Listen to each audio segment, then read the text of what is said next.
এই chat জিপিটিকে high দিই, তখন সে একটা প্রথম বলে কেমন আছো, তারপরে প্রশ্নটা থাকে তুমি কি আজ নতুন কারো ইন্টারভিউ নিয়ে পরিকল্পনা করছো। হ্যাঁ, ও অলরেডি আপনাকে ট্র্যাক করে ফেলছে, জানে যে আসলে আপনার দৈনন্দিন জীবনে আপনি কি করছেন। শুধু আমি এখানে এআই কেই বলবো না, মানে চ্যাট জিপিটি বা অন্য জেমিনাই যেটাই বলেন না কেন, শুধু তাদেরকে না। আপনি দেখেন, আমি আজকে যদি একটা কোনো কিছু নিয়ে বলি, ধরুন আমি একটা ঘড়ি নিয়ে কথা বলছি, নির্দিষ্ট কোনো ব্র্যান্ডের একটা ঘড়ি নিয়ে, এখন বলেন আপনি বাসায় যেতে যেতে ওইটার অ্যাড যদি না দেখেন আমাকে বলেন, আপনি বাসায় গিয়ে ফেসবুকটা খোলেন, অ্যাড চলে আসবে। তার মানে কি আপনার মাইক্রোফোনটা ও সবসময় ট্র্যাক করছে। আমি একদিন চটপটি খাচ্ছিলাম, তো সামহাও ছেলে মানুষ চটপটি খেতে খেতে দেখলাম যে আমার পাশে একটা খুব সুন্দরী মেয়ে দাঁড়িয়ে আছে আর কি। তা আমার ভালো লাগছে দেখতে। ওনার সঙ্গে আমার কখনো কথা হয় না, দেখা হয় না, ওইখানেই দেখা ওখানেই শেষ। আমি বাসায় গিয়ে দেখি যে ফেসবুক ওই মেয়েটার আইডিটা সাজেস্ট করতেছে। তখন আমার মাথায় প্রশ্ন হলো যে আমার মাইন্ড রিড করলো কিভাবে, এটা কি কোনো অস্তিত্ব আছে?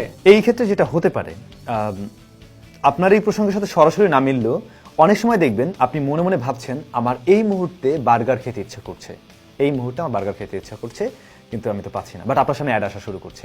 ও কিভাবে ট্র্যাক করছে?